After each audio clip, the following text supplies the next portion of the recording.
Week 2 of the NFL season is upon us, and the NFL has an absolute banger for Thursday Night Football. The Minnesota Vikings travel to Philadelphia to take on the Eagles. Let's break down this game. Both the Eagles and the Vikings did not play up to expectations in Week 1. Lucky for them, they don't have a ton of time to dwell on it as they gear up for the first short week of the 2023 season. I hope all the Eagles fans out there had a ton of Xanax and Miller Lite on hand because that game this past weekend was the epitome of a nail biter. I think I sprouted 37 new gray hairs watching that shit show. The Birds took on the New England Patriots this past weekend and barely snuck away with a victory.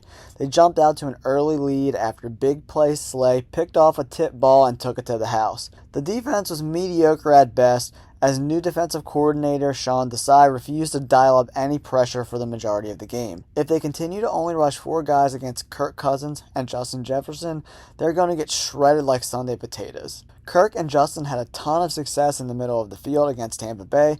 Cousins went 33 for 44 with 2 touchdowns, but Kirk Cousins continues to do Kirk Cousins things, losing 2 fumbles and throwing a red zone pick late in the first half. Justin Jefferson continues to prove that the Eagles were total dipshits in drafting Jalen Reagor before him in the 2020 draft.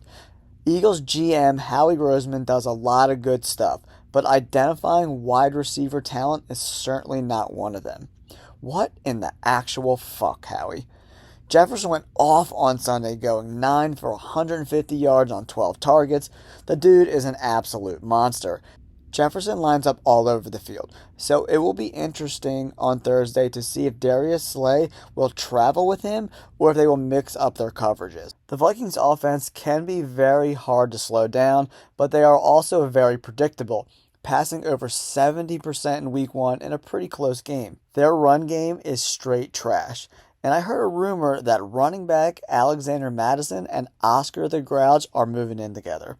Rookie wide receiver and first-round pick Jordan Addison had a solid debut, as did star tight end T.J. Hockenson. With the Eagles starting linebacker Nakobe Dean out this week, I think T.J. Hockenson is going to have a big game. The safeties for the Eagles are not very good. Look for him in fantasy to have a huge week. The Vikings defense has the heavy task of trying to slow down the Eagles' high-flying offense. They did a decent job against Tampa Bay, but the Bucs ran the ball an insane 33 times for only 73 yards. That's 2.2 yards a clip, so they are very good against the run.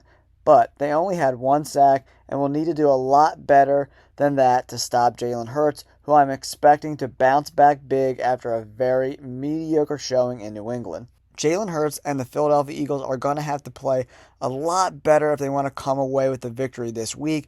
Last week, Jalen Hurts went 22 of 33 for $170 and had a huge fumble late in the game that nearly cost the Birds the game.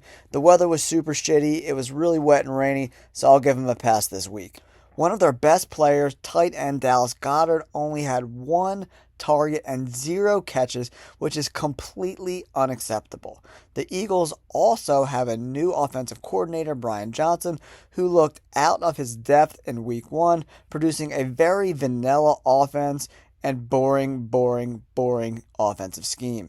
The Philly Bash brothers, A.J. Brown and Devontae Smith, once again played great, making several difficult and contested catches in terrible conditions. They combined for 14 catches and a little over 100 yards.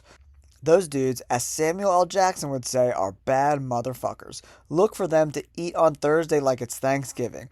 The Vikings corners stink worse than Jason Kelsey's jockstrap on a hot training camp day. All in all, I think this game is going to be a lot closer than Vegas might lead you to believe.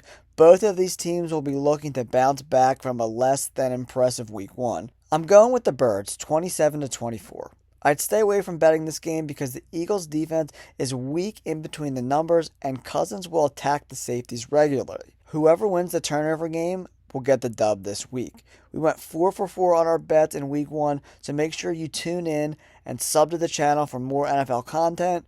Peace out, Poop Puffs.